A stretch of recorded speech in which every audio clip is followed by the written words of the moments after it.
每次我同香港人講我學廣東話學咗幾耐，佢哋都會好 surprise 㗎。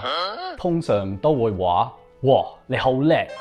其實我唔覺得自己係咩語言天才，因為喺我19歲嗰陣，我都淨係識講英文。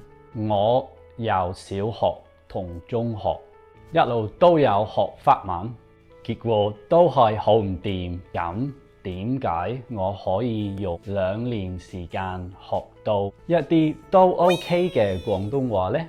咁就要繼續睇落去啦。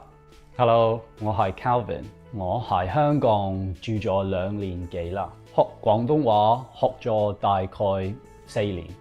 如果你鍾意呢條片，記得俾我 like、subscribe 我，同埋撳個鐘仔啦。其實我喺津巴布韋開始學廣東話嘅，唔知嗰陣喺嗰度有冇其他廣東話學生呢？我喺首都哈拉萊見過一間香港茶餐廳，但係我太驚，唔敢用我咁渣嘅廣東話同人講嘢啦。嗰陣喺哈拉萊英國大使館嗰份工啱啱完咗，Job's done，而下一份工就係喺香港英國領事館做嘢。啱啱好呢份工包咗2年 full time 嘅語言訓練，因為之前我完全冇學過任何中文，所以我覺得係一個好大嘅挑戰，但係都幾好玩㗎。咁我呢2年嘅學生生活係點樣嘅呢？頭1年半我完全網上學嘅，每日有3個鐘頭嘅 online course， 跟住有3個鐘頭嘅功課，星期1到5都係咁。最後6個月，我搬咗嚟香港，喺一間私立語言學校繼續學，但係時間表都係一樣嘅。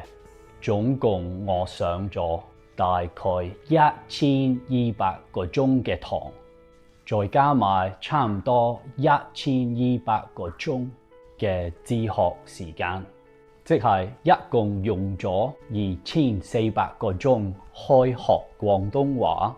咁呢件事對我嚟講有咩意思呢？其實我真係唔覺得自己係咩語言天才，唔係講笑。我中學法文嘅老師一定會同意，再加上我之前根本唔識任何同廣東話有關嘅語言，所以我覺得呢，基本上任何人都可以學識任何語言，無論你嚟自邊度、幾多歲、識咩語言都可以㗎。但係學語言真係要用好多時間去專心練習咯，而大部分人都好難用到2400個鐘開學外語。改過嚟，如果你每個星期上一堂，同每個星期做1個鐘嘅功課，咁1年其實淨係學咗100個鐘嘅咋。照咁計，我呢個廣東話程度要用24年先至學到㗎。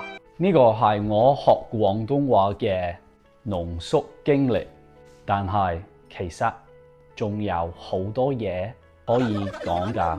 我都好想聽下你哋學語言嘅經歷，或者你對我嘅學習方法有咩想問，都可以喺留言話俾我知㗎。